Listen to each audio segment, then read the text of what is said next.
Brought to you by Penguin.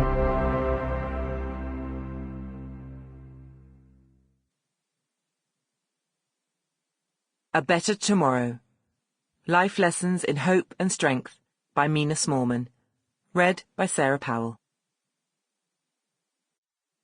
Mahatma Gandhi, in his spiritual message to the world in 1931, said, "There is an indefinable, mysterious power that pervades everything.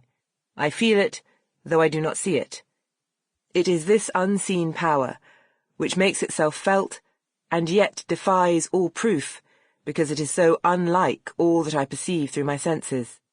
It transcends the senses."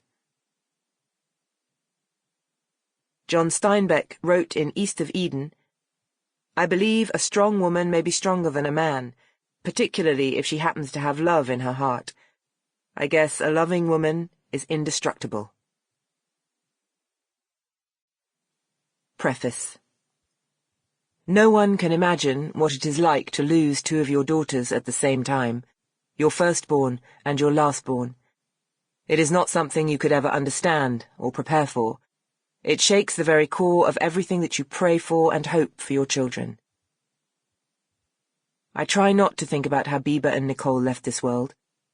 I like to remember how they lived, who they were, and how much joy they brought to me, our family, and their many friends and loved ones. But the desire to turn back the clock is overwhelming.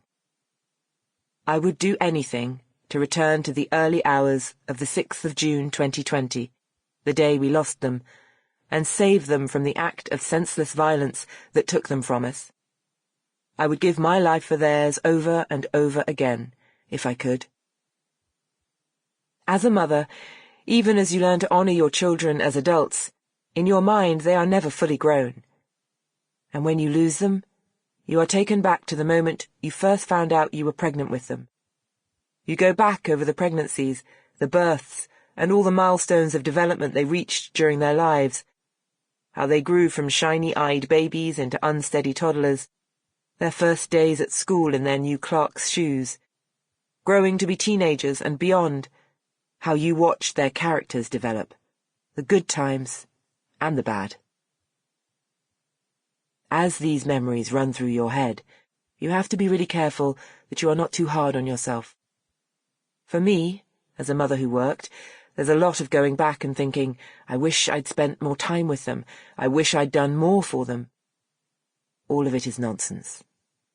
It is just that I don't know what to do with the maternal love that still fills my heart, or with the emptiness.